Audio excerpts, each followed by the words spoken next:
Hello and welcome back if you are joining us again because you've joined us before. If you haven't joined us, welcome to Fire 5 at Phoenix. I'm Zoe, the coach here at Phoenix Life and Wellbeing Coaching. We've been doing these for quite a while now. We're actually coming to the end of season 1, but we do still have some more guests lined up, more episodes to record. You are joining me today with Tamsin. Tamsin's going to introduce herself shortly. But if you haven't joined us before, this is a very simple concept. The guest comes in with 5 questions on a theme that we are having each month. So this month, the theme is on change. So Tamsin has brought with her 5 questions. I haven't seen the questions, so anything that happens in the next 45 minutes or so is unplanned, unrehearsed, and hopefully some conversation that you can learn from or get some hints, tips, advice, and tune into a very relaxed conversation. So enough from me. Tamsin, do you want to introduce yourself? Tell us who you are, what you do. Great, thank you so much, and thank you for inviting me. Really delighted to be here. So I'm Tamsin, and I help people to discover what makes them tick, and importantly to appreciate that others may talk. And I do that using a couple of really positive tools which help us to look at our personality preferences. I use Myers-Briggs or MBTI, and also another one called TypeCoach. But I work with teens and individuals, but to help them realize that many of the challenges and frustrations that we have at work and indeed at home can just sometimes be down to differences in people's personality. And when we appreciate that, it can actually make our communication and interactions so much better. So that's my mission, is to help people have those light bulb moments to make their interactions with others more enjoyable. I love that. And I love, we quite often, with coaching, communication comes up a lot, and how to communicate, and that effective communication of not just saying what you've got to say and then kind of dipping back out of the conversation again, but really checking in with the other person to make sure that they have understood things the way that you intended. So I think communication is a fascinating subject, but I think also the personality types and personality assessments are a very, very interesting tool. So I am interested to see where the conversation goes today. So I know when we first met, the conversation was just nice and easy, wasn't it? But we had lots in common and lots of similar interests, which was I was really keen for you to come in as a guest. So with that being said, I've got a very squeaky chair today. I'm going to absolutely need to make sure that I sit very, very still until I get that sorted. So have you got some questions? I have indeed. And when I was thinking about inspiration for the questions, I wrote down the word change on a piece of paper. And what jumped out at me was the fact that actually there's the word can in there. If you change the G to a C, there's chance. Yeah. If you add LLE, you get challenge, and you can also find the word ache in there as well. So actually, I was sort of trying to bring some of those themes into the questions that I have. But the first question is, that some people see change in a very positive light. They see it as a chance to explore or to innovate. But others may actually be quite risk-averse and see the process as more of a negative thing. And my question is, what obstacles do you find that people have that can make change a challenge? Great first question. And it's so individual, isn't it? I think what you were just saying there, and how people see it. And you definitely see some people who go straight to the positives, straight for the opportunities, that even though there's challenges, they do see them as something that is very much in that positive space, and others that go straight in. I think past experience plays a lot into that. People's individual past experiences.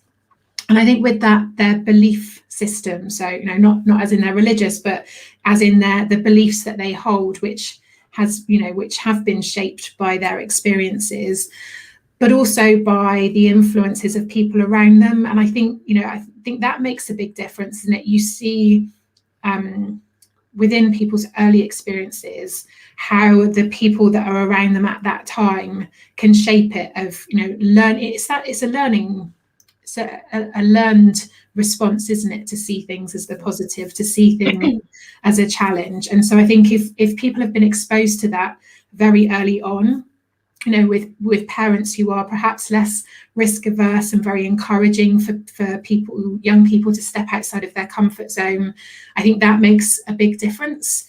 You certainly see that quite a lot, just how people's beliefs have shaped over the years. So I think beliefs come into it, again, their past experiences. And I think when people are faced with a challenge, they look for when they've experienced something similar. So if that's been positive, then they will see this challenge perhaps as more positive, whereas if it's been negative, then I think that can influence it quite a lot. So yeah, past beliefs. I think also people who they are surrounded with now as well. So I think whilst people they have grown up with will have influenced how they see things historically, I think who they're surrounded with now, and that level of encouragement and that level of support, I think, can make a big difference. It's you know, we always talk about it, don't we, having the friend who you call who tells you what you need to hear, and then the friend that you call who tells you what you want to hear. And so I think if you've got the right people surrounding you, even what is perhaps a negative change or a negative challenge on the surface, if you've got the right people around you that help you to see things from different perspectives, help you to have that reassurance that you've got what you need, you've got what it takes to be able to work through it, I think that can make a big impact too. Trying to think if there's any more. There aren't any more that spring to mind. Have I missed any? No. Well, I think again, I think as you say, it's a very individual thing. I think, you know, some of it is around realizing why you're finding it negative. So some people will, you know, be very much about you know, letting go and finding that quite difficult to let go, to take on something new. Or sometimes it will be that the person hasn't received what they actually need. They've perhaps not had enough information about it. They're being asked to accept a change without really being given the logical reasoning behind that. Or it's, as you said, you know, the values belief, it's perhaps really jarring with some of those things, and or perhaps there's no collaboration, or they've not even had a chance to input, which for some people can be a real obstacle. I've not had a chance to put into this. So I think it really depends on ourselves as an individuals, but also as sort of how we're perceiving it, and that process, whether our needs are being met as part of that process. And so as you were talking through those points there, it took me straight back to, you know, when I was employed, and the last role that I had was in business change, and I, you know, remember some of those conversations. You know, you would give people the organizational structure chart as it was, and then what the planned changes would be, and they were always people's, you know, that was always the go-to question: where am I here? How do I fit into the new model? And you'd have some people who needed lots of information. You had some people who were just like, just tell me where I'm going, tell me what location I'm going to be working at, and that's all I need, that's all I can process right now. I'll come back to you for more information. So you'd have different people would process it in different ways. And so, you know, from my point of view in that role was learning how to communicate in different ways, because when you've got a big room full of people, and you've got some people who just want high level, some people who want the detail, some people who want to know, you know, more in line with their values of what will I be doing, how will I be doing it, what does that look like? Just trying to fulfill the needs of the information that everybody in the room wants. It's always really tough. So it's, you know, when you ask the question, my mind went very much to sort of more personal change. But when you were sharing your sort of perspective on it, it very much took me to the business change. So it is interesting. And it's very easy as individuals, if we're, you know, and this sort of links with my later questions, but, you know, we do change in a way in which would be comfortable for us, because that's what feels right for us. So it is, about providing the opportunities for people to get on board in a way that works for them. Absolutely. Yeah, really interesting. So I move on to question 2. Yeah. So question 2 is, what are your thoughts when people sort of feel that they need to change sort of who they are, how they behave, either at work or on social media, because they feel that pressure to be a certain person? And how, you know, what thoughts do you have for them? Oh, I think my first question is whether or not this is a change they want to make, or whether this is a change they feel they should make. And I think that's, you know, I think probably that was triggered by the word social media. Is that it's that element, isn't it, of, you know, quite often people will make changes they think they should be making because they are seeing other people make the change, or they feel that they will be included more. Maybe they will be, I don't know, a sense of belonging if they change to a certain way. But I think it is just going back to that question of, okay, is this what you really want? And why do you want it? Why is this important? What will change for you? And why is that important? You know, to go from where you are now to making this change to where that will take you, what will be different and why is that important? I think there's lots of shoulds, isn't there? There's lots of activity, lots of action, lots of time given to thinking about things that we feel we should be doing. But you know, I think the saying that popped into my mind is something that people have said to me on a number of occasions, of just because you can doesn't mean that you have to. And so it's really just checking in of, okay, is this what I really want? Where are the influences coming from? And will I still be me? Is this me trying to change me to be a better version of me? Or is this me trying to change me to be more like somebody else, which then is not authentic? So I think it's what's the reason for wanting the change? Why is it important? And what will be the benefit of this change? And so really checking in with that, because change can be uncomfortable because it's unfamiliar. So if people want to make that change, understanding what's involved and understanding what the benefits will be, so that if it does get more of a challenge, that they are bought in to that benefit of what that outcome will be. Does that make sense? And I think the word that I'd written down here was, and you used, was that authenticity, because I think, you know, we can all act in a certain way or behave in a certain way if we need to, but actually, are we being authentic? And I think, you know, coming back to the sort of the work scenario, you know, actually diversity in people is important. There are 16 different personality types that I help people discover they're one of. Not that it boxes them in, it just helps them as a starting point. But actually, you know, if you've got everybody who's the same in a work environment, you're always going to think about a problem in the same way. Whereas actually you want people who are going to look at it from a totally different perspective as well in there, in that mix, and to celebrate those differences, because actually you come out with a much more rounded problem solution. And you know, appreciating those differences is important. And of those 16 types, they don't all occur in the same frequency within the population. So in certain job environments, you may get people who are drawn to those careers because of their personality types and what feels comfortable to them. So you might find that people feel as if they're not the same as everyone else in some cases, but actually everyone has something to bring to the table. And I think it's appreciating that. And so if you're authentic, you are who you are, and you've probably got something really good to bring I to the table. I think that's the challenge, isn't it, for a lot of people, is being comfortable and confident with their authentic self, feeling that sense of belonging, being authentic. And I think that's probably one of the biggest challenges, certainly I think, you know, from my own experiences, but also from hearing other people's experiences, of just really stepping in and saying, this is me, this is what I contribute, this is what I bring to the table, and being confident and comfortable having a different opinion and being able to voice that opinion and those differences.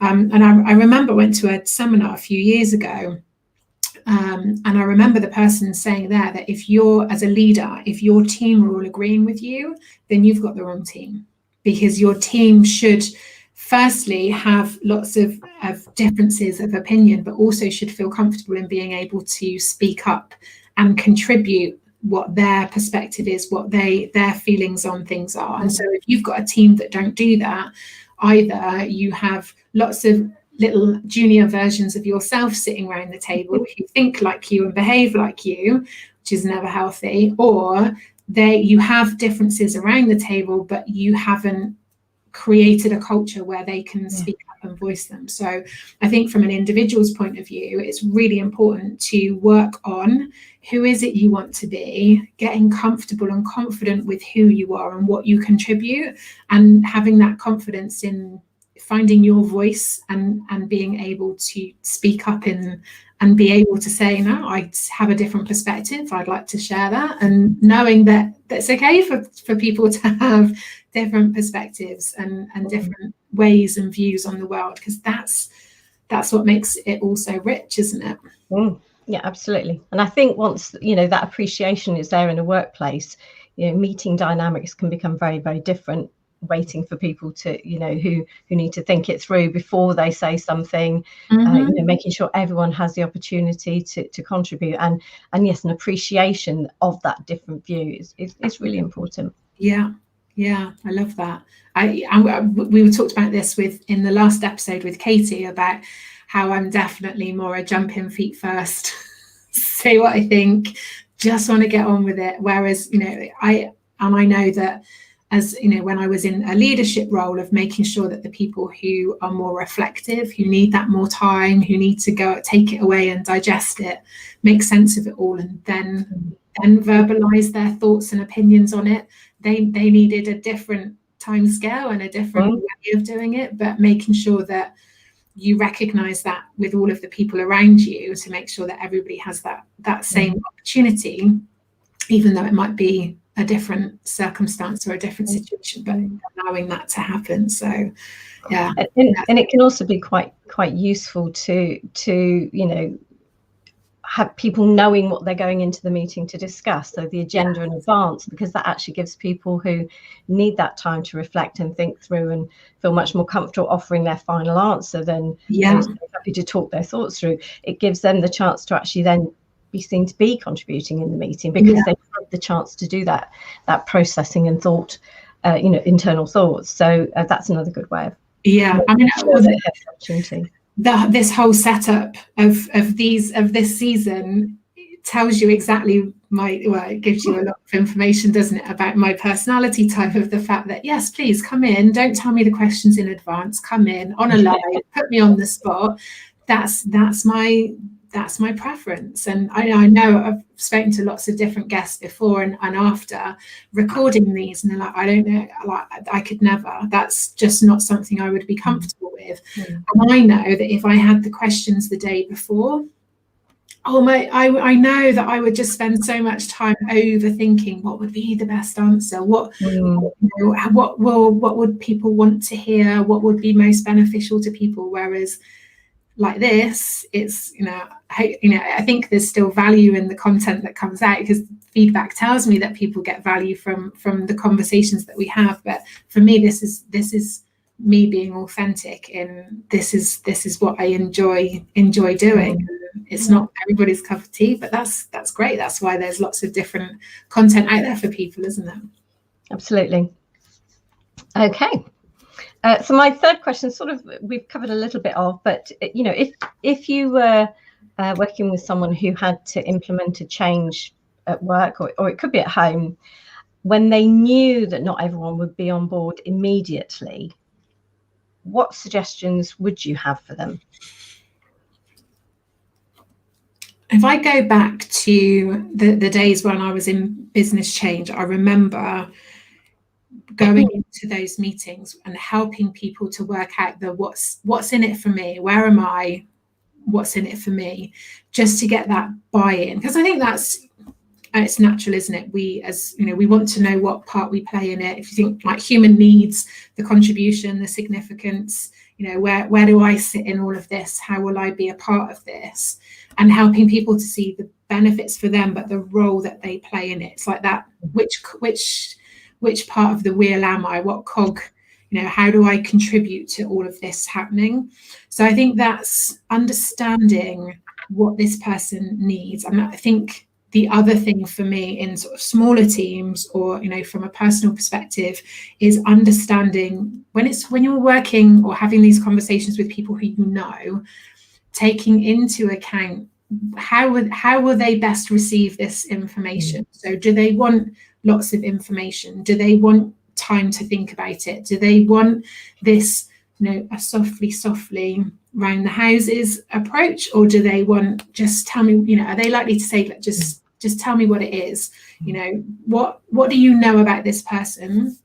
How will they best receive this information? And certainly one of the things we talk about when on one of the programs that I run, when we talk about effective communication, it's not just what you think and what you then eventually say, but what do they hear and how do they receive it? So sometimes things get lost in translation. So if you know the person that you're talking to, what do you know about them, and how can you use that to make sure that what you say and how you say it, they understand and receive in the way that you intended? Because that's sometimes where the gap is. So I think helping people to use what you already know, use how they like to communicate, use how they like to have information, think about what their concerns might be, because that's always helps if you can preempt what you think they might be worried about and give them some of that information up front. Show that you've given some consideration to, okay, this is what I think you might be worrying about, but what is it? I want to hear from you. What worries you? What are your concerns? What are your questions? And make sure that it is that two-way conversation. So make sure that you are listening as much as telling or sharing. So I think that would probably be the key things. Some of the things that we've already touched on, the values, the needs, what's important to them, personality types and how they receive and process information are all really important. I think sometimes we worry so much about what we have to say, don't we, that we don't necessarily put ourselves in that other person's shoes and think, okay, what do I know about this person, and how can I adapt what I'm telling them to help this person receive that in the best possible way. Right. And I think that you've hit the nail on the head, because the first question I asked was about the obstacles, and this question is more about, okay, so how do we bring people with us? And you're absolutely right. It's about listening to people. Some people just need to have their concerns out there. They need to be able to write them down or send them to you. So this is what I'm worried about. And actually, if you can then take them in turn and answer them, that can actually be sufficient to help them get, to come where they need to be. For some people, it's about, we're making a change, but it's still going to be just as safe or just as reliable. We're not changing that. Some people, it's about, these are the short-term benefits, and it's about having a less intense approach to it and taking people along in a more easy journey, if you like, easy way of doing it. And for others, it's about, okay, well, I need to know what are the long-term benefits of this. I need to be able to ask questions, and they don't want to be told what's happening. It's more, here's where we're going. What sort of question? How can I answer your questions, rather than a reams of presentations where they just go, I can take away 3 things from that. So it's actually, as you say, picking up, and that's what I try to help people do, is picking up on the clues that people give you as to what bits of your personality might be like, and then you can adapt your communications to meet those needs. Or it may not be your preferred way, but if you understand the benefits of that flexing, as you said, you will get the best out of them. For other people, it's very much about, we're all in this together. What are the impact on the people? Don't worry, we will look at that. For some people, if they respect you and see you as competent, you can take them along. If they don't see you as competent in that process, they're going to find it harder. So it's and I think if you are someone who's having to implement that change of some kind, it's good to have someone, if you can, either like yourself or someone else who's in a similar position in the organization, to provide that balance, especially someone who's perhaps opposite to you in a lot of the areas that we look at in terms of people's personality. So writing an email could, some people will write it, and if they're very logical in their decision making, it might be quite blunt and to the point, but actually someone who's much more subjective in their decision making and people focused will be saying, "Oh, bit harsh, I think it's important to say that point, but we might want to." And sometimes it's about getting the right balance and getting someone to hear what you're suggesting, or try and help you think of it from a different way, so that you are delivering it, as you said, in a way that meets people. It's almost like coming at it from a whole load of things, different approaches. So ensuring that you've got, you might do a big debate about it or a big meeting, but actually your door's open before and after. For people to come in and just, people who wouldn't perhaps voice their concerns in a bigger meeting, or the opportunity to send an email about it, or to do one-to-ones if people want, so that you're picking everybody up. I think it's that multi-pronged approach to ensure you pick up everyone's needs, but also that listening. And it can be hard to listen, and really give people the attention if it's a really busy environment and you're worried about things yourself, perhaps as well, if you're implementing it. And I think that's the key as well for me, I think, is that giving people, acknowledging that people are likely to have an emotional response to what you're sharing with them. And that might be positive, it might be negative, and not stepping on that too quickly of trying to move them forward. I think there is a need or a purpose to allowing people to have that space to verbalize how they feel about it, to be able to say that they have certain concerns. And I think when it's you communicating that change, especially if you yourself are invested in that change, it's very easy to want to kind of jump in, not necessarily from being defensive, but to want to be able to take them out of this space of uncertainty and concern into getting them to buy into this being a positive. And I think we can't move people through that. We can support people as they move through it, but we can't, come on, chop, let's just move you through this space of, if you think of the Kubler-Ross change curve of, if they're very much in phase one, you can't just kind of clap your hands and go, right, come on, we're moving into the transition phase now, when you've got people who are still in that denial or still in that space of trying to understand what's going on. They feel angry or they feel a certain way. You can support them through it, but they themselves have to move through it. And I think that listening and that hearing and that acknowledging that people feel a certain way is okay, and that not to jump in and get too defensive too quickly. But this is a really good change.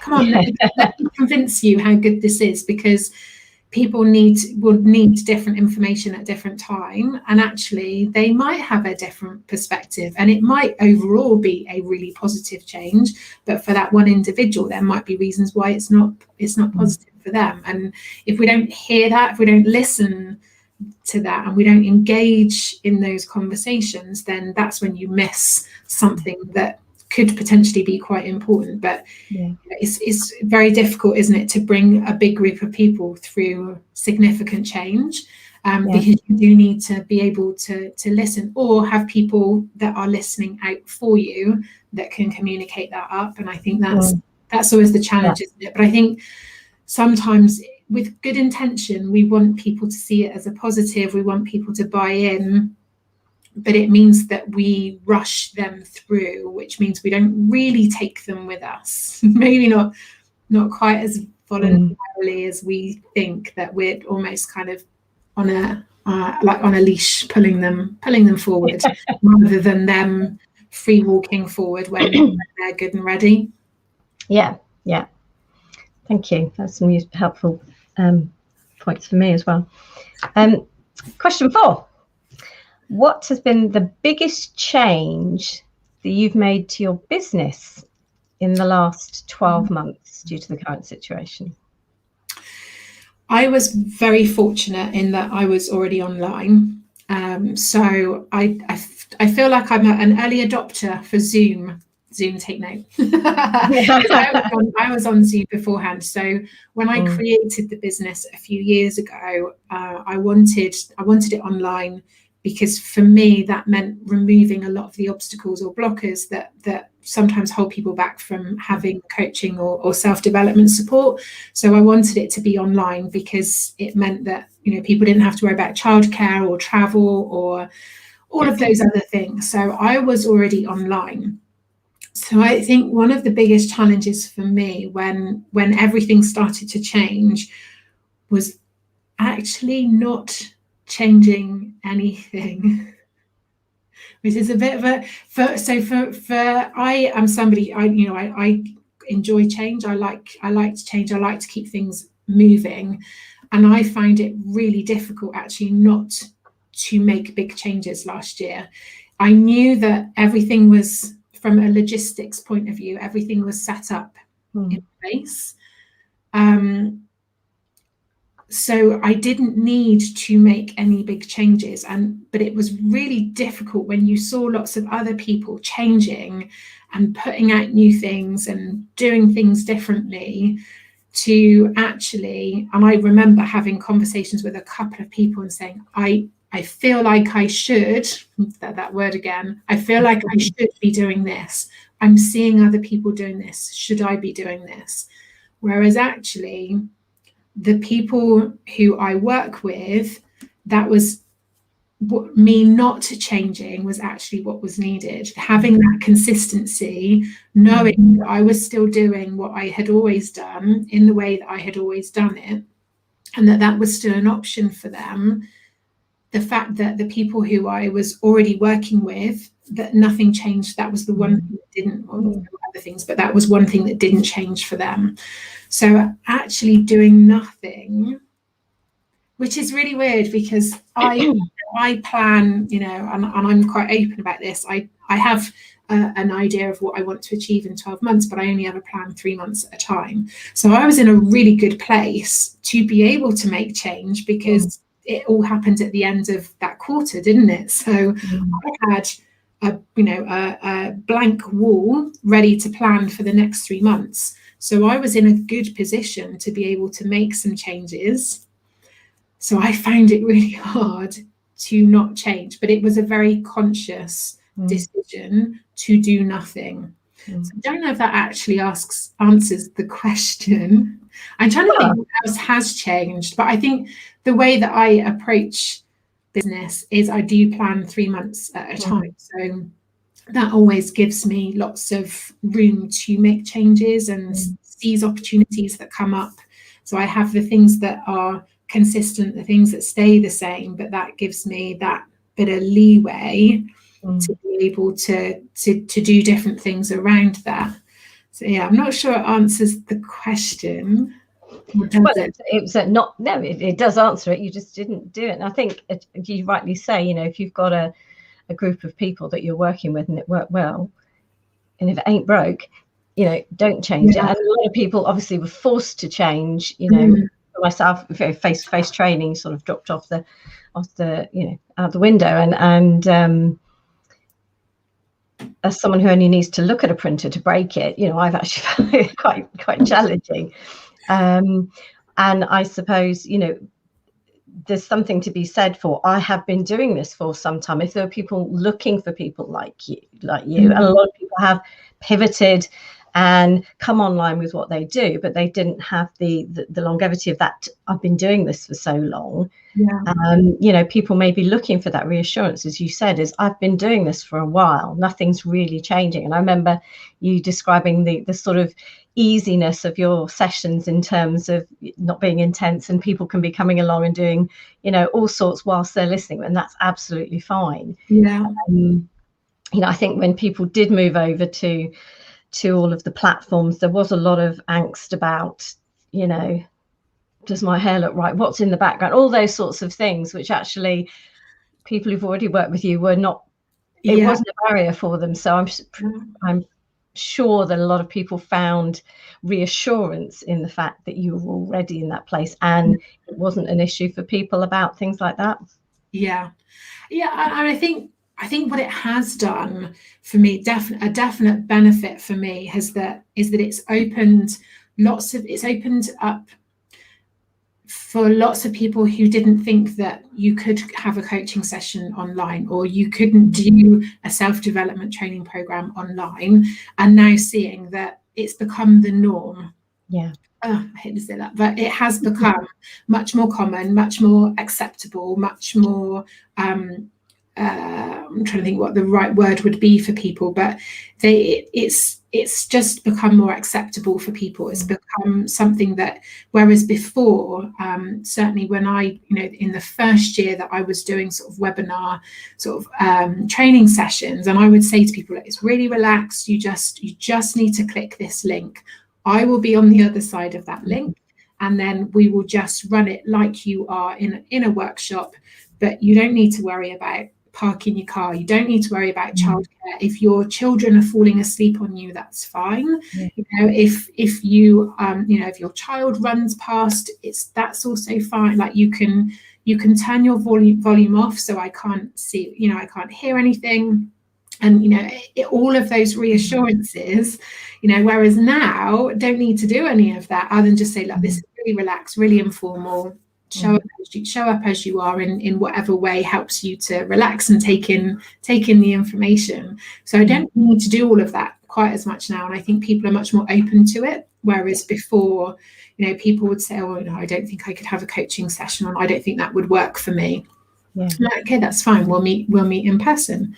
But now, I think it's a lot more. It's although people, I was seeing people, locally, who would still do online because they'd say, oh no, if you come here, I need to make sure I've put the Hoover around, or I need to tidy up before you get here, or the children will come in, and so work online worked for them, that they could put the kids to bed and then we would have a session in the evening. So yeah, I think it's opened up opportunity, but doing nothing was quite a challenge for me. So I think do you think that your geography of clients has expanded as a result of people finding you online and joining who might not have come to you before because of just the sheer ballooning of people's ability to go wherever they want in the country? Yeah, I think I was working with people all over beforehand, but I think what it has done is given people freedom of choice. That now, rather than sort of Googling some a type of job role near me, they can now just put in and get more of a feel for who else is out there, rather than being restricted by geography.